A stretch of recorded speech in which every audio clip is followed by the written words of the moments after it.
Hello there, welcome to my wood shop. My name's Greg Brunk. I live in Northeast Ohio, and I thought I'm new to YouTube, so this is one of my first videos here. So please forgive me for the quality of the video. Hopefully I'll get better as time goes on.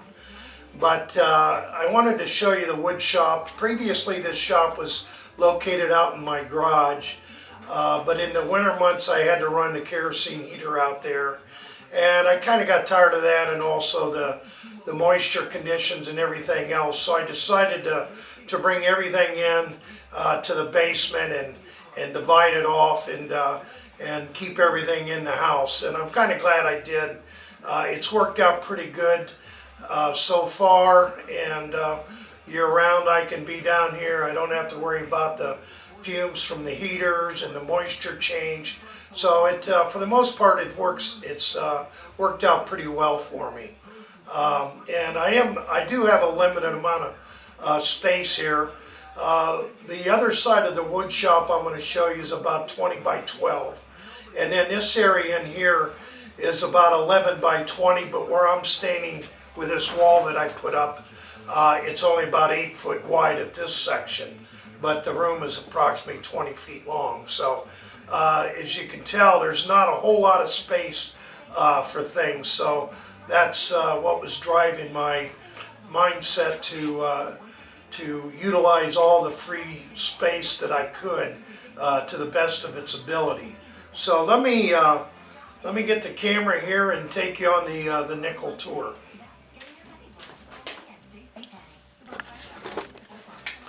What I want to do first is let me go out here to where I store my lumber, give you an idea what I got going on there. First of all, these are storage cabinets that I use. They come in very handy in storing all my paint supplies, finish supplies. I've got 3 cabinets, and they hold an immense amount of stuff, and it keeps them all enclosed out of the open. So I picked those up used at a fairly good price. But if I would have had to store that material some other way, it would have been taken up too much of a footprint. So it's worked out very well. Over in this corner is a rack that I built several years ago. This was before actually the wood shop was built. And that's where I have my lumber at. That's an 8 foot long rack, and there's 4 shelves. The top shelves pretty much filled with walnut, little walnut and cherry on the second, and the 3rd and 4th shelves at the bottom behind the golf bags is also some cherry and a little bit of poplar. Over this way, these are random pieces that I've processed and had left over from projects, and just kind of let them live out here until I need another piece, and I can come over here and grab something if I've already got something finished off. And then down in this corner I keep my my drum sander. It's on a mobile base, so I can take it into the wood shop and hook it up when I need to, so that's pretty easy task to do, but it frees up some of the space in the wood shop, keeping it out here in this corner. So let me go around here, and this is some more storage I have here of some walnut blanks. A lot of these blanks I purchased at a pallet mill where they build wooden pallets, and it was all green lumber. And there was some pretty good size. They call them cants, the very center of the tree. And there were some pretty good sized pieces. And it was, I think, 60 cents a board foot for the green lumber that I paid to the pallet mill for these pieces. Because they only used the center of the tree, which is the most unstable portion. So I got a pretty good price on it. And then I dried them out for about 7 years, and then I dressed them with the joiner and the planer, and had them ready for whatever next project I may need them for. I use them a lot of times for legs. I build 18th century reproduction furniture, and I've used several of them for making legs for chairs and things like that get carved. So I guess I got some more carving ahead of me. Okay, let's go here into the wood shop now, and let me stand up here in the corner. This area here you're looking at is the primary dressing area in the shop where I process all the lumber that comes in. It's 20 feet, as I say, deep from this point where I am, and it's about 12.5 feet wide. It would be nice to have a little more width. If I had about 15 feet, that would be really awesome, but you got to use the cards you're dealt with. So we've been able to make it work. I have a 30-inch extension on the table saw, and I mounted my router in that. And you can get in through here okay, but woodworkers always like to have more shop space than what they did. So now you understand my need for optimizing all the space I can. Down at this end is well, it's a workbench, I guess, too, that I built. It's the width of the shop. It's 12 feet wide, and it's about not quite 3 feet deep. And I store a lot of my router bits, my turning tools, just miscellaneous hardware, lathe chucks, you name it. There's a lot of storage space down below, and it gets pretty well utilized to keep my floor space open as much as possible. Down at this end I have my Delta scroll saw, and then of course here is the Jet Mini lathe that I've been very happy with. And then at this end is my hollow chisel mortiser. And so this area here makes for a nice work area as well as the size of the top. I've done some assembly work over here and things of that nature. It never seems like you have enough counter space or bench top area. So that's worked pretty good. Back to one of my original statements, you learn to utilize every bit of wall space that you can in a limited size shop. So that's what I've done here with the fixtures that I've hung on the wall to keep them off the floor. I used to have them on the floor, and I said, well, I might as well just utilize all the wall space to hang as much as I can, and that's what I've done there. There's my JDS air cleaner that works very well down here, and it circulates and cleans the air pretty darn good. Here's my 8-inch Lobo joiner, and a little bit of a storage shelf right above it for work I'm working with on the joiner if I need a place to set it. And then another, that's my router fence and a tenon jig that I built hanging on the wall there. So let's go back around this way. Like all woodworkers, we hate to get rid of wood. We just have trouble with the thought of throwing wood away, so that's what this is. These are random pieces that I've had left over from projects or whatever. And if I need a random piece during a build, I can come over here and look at it being vertically organized to get an idea if I've got something that would be of the right size. I find when you lay it down on a flat like that and they stack up, you really don't know what you got down at the bottom. So other than these, I try and keep them vertically arranged as much as possible. So that's worked pretty good. I've got 2 tubs. I wish I only had wood, but it seems like the more projects you do, the more the more scrap pieces or cutoffs that you have. Here I have my 10-inch Craftsman radial arm saw, and that pretty much now is just delegated to breaking down boards that I bring in the shop. And this wall, I don't know, I'd say that wall's probably about 8 or 9 feet wide there that it's up against. And then the doorway goes into the other shop, the bench room. But if I have a longer board that I need to cut, I can just open that door. That's what that vertical board there is. I lay that across that doorway, and that'll support a longer board, and I can cut it off with a saw. So that arrangement worked out pretty good. It's just funny how all the stuff fell where it was, and kind of optimized where I put my equipment to utilize the extra space. This wall's my joiner, or my planer, DeWalt planer. And I'm a big fan, as you'll notice, of pegboard. And again, back to the idea of get as much on the wall as you can to free up floor space and cabinets and everything else as much as you can. I found it to be a great asset to have all the pegboard. I got my saw blades, feather boards, throat plates, you know, some guides, and some templates, a little bit of everything on that wall. So this is my latest acquisition. It's an 18-inch Rikon bandsaw that I bought a couple years ago, and been very happy with that. I had previously a Delta 14-inch, and then I've always wanted a bigger one, so I got this Rikon.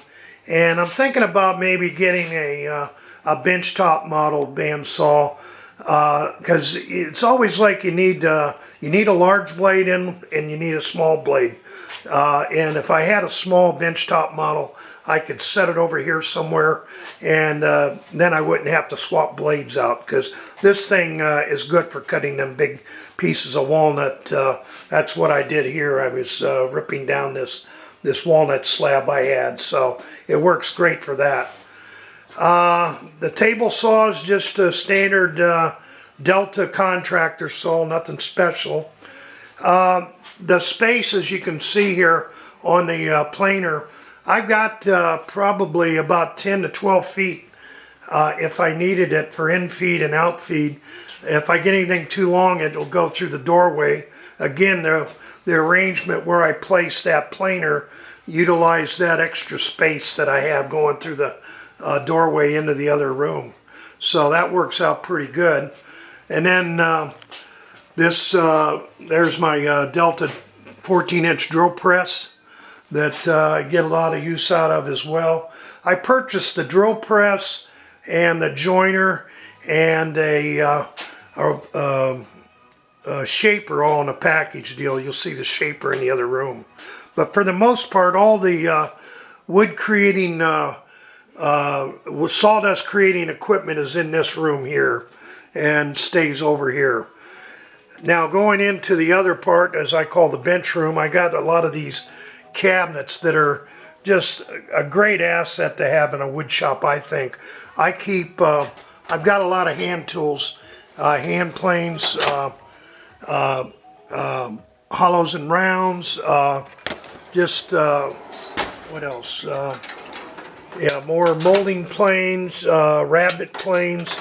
I keep all my planes in this one cabinet. That's a router or a plow plane, and then some beading planes, and just all my planes work out pretty good and just stay in this cabinet alone. So that's a good place to keep them. And then in this cabinet, all of these drawers are different screws and nails and fasteners. This top drawer I use is a molding sample drawer. And when I'm doing a new piece of furniture, trying to design something, I've got a lot of these samples I can use as an idea for trim and molding, and I just throw them in here for future reference. So that works out pretty good, having all the samples and more screws and nails, and I got some supplies in the bottom drawer. And then if you come around here, I got one more cabinet, this 4-drawer cabinet. I wanted to buy I bought these at an auction, and I think I paid $10 a cabinet for these brown or beige cabinets. and I wanted to get 3 of them, but by the time I got the 2 that I did, the other ones were gone, and all they had left were these smaller ones. So at any rate, I use this one to keep my kind of my mechanic tools, wrenches, sockets, Allen wrenches, screwdrivers, them type of tools are in that cabinet. And then the very bottom drawer is a drawer I use to keep all my plans and paperwork in that I use for building plans and things like that. Then again, another cabinet, I don't know, you can never have enough storage. In this cabinet, let me open the door here. This cabinet, I keep my my HVLP sprayer there on the bottom shelf, a router on the second shelf, and another, I think that's a zip tool on that top of the router, and then various sanding supplies, my sprayer head, sprayers for the paint. I got a little sprayer that I do some staining with.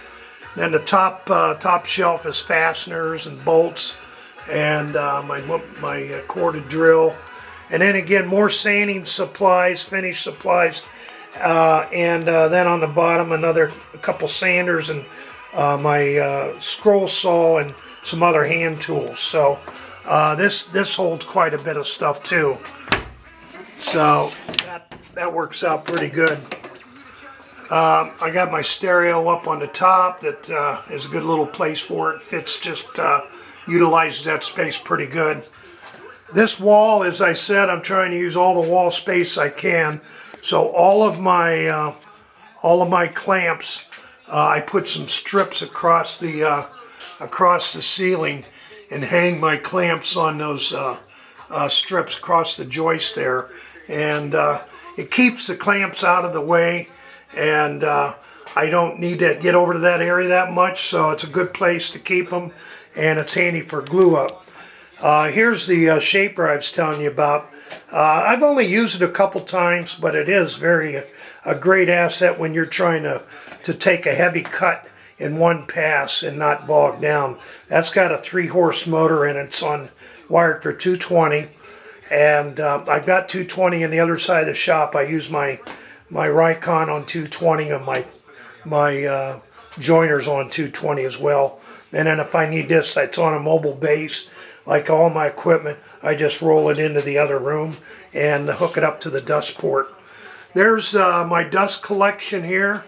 It's a 1.5 horse Delta dust collector I've had for several years. And there's the lines going out. There's 6-inch runs. I got 2 runs that goes through the other side of the shop, and then there's another run that comes up here and feeds off in here a little bit, and then it also runs down the full length on the other wall in the shop for that equipment. And that's worked pretty well, the 6-inch line, and then I come off with 4-inch drops for the equipment that I hook up to. I got a floor sweep there on that one.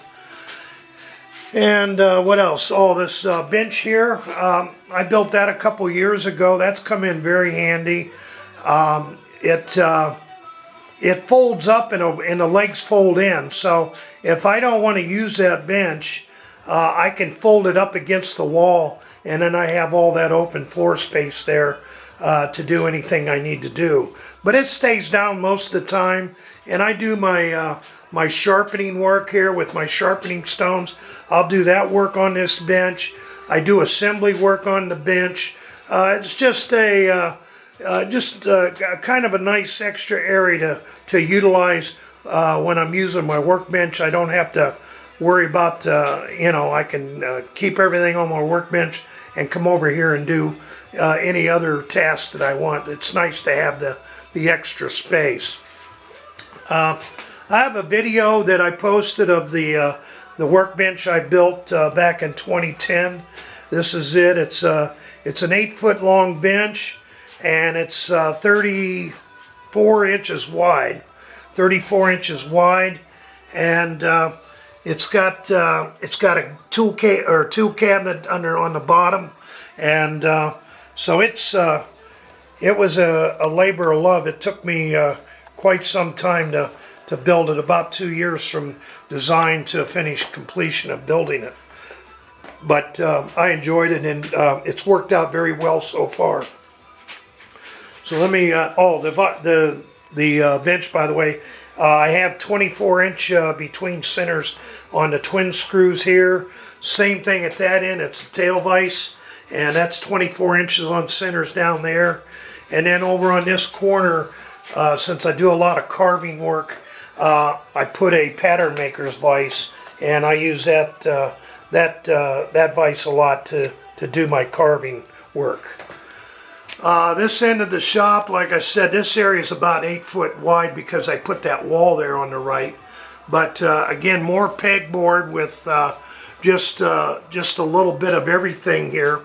My drills, sample pieces of carving work, legs, and then on the bench itself, I built this bookcase that I use to keep my more used books on furniture and ideas that I use on a regular basis.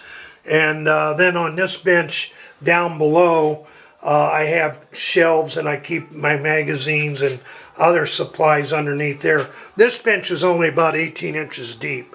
Keep my machinist vise here, and then I've got a grinder, a couple buffing wheels, a wire wheel, and a Tormac here.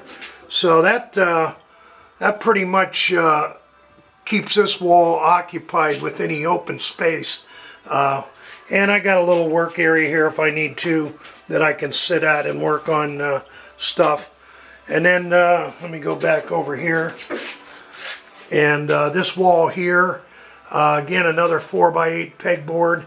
I keep a lot of handy tools that I use when I'm working at the bench, so I just have to turn around and grab something. My various hammers and all my different saws. Got my charger there for the battery packs. So as you can see, I've got a lot of pegboard being utilized. I guess between this side and the other side, I got 3 4x8 sheets up on the wall that have something hanging on it. So that accounts for a lot of equipment, or tools, I should say. So don't know what else to add. Hopefully it'll give you guys some ideas on what to do as far as storage and capability. I also big fan of using these strips to store random cut off pieces of wood. I keep some of my templates up here, up above. They stay up there until I need them again. So I try and use the space up above as well as down below. There's a jig I made for my router to do dados with. I keep that up there, and then I've got another jig I use here for the router that I keep up above. So I utilize the space up above as well. So well, I appreciate you guys watching the video. Hope you could maybe take something away from it that would help you in your shop to conserve a little space. That's what it's really all about. And maybe you could get an idea from something you may have seen in the video.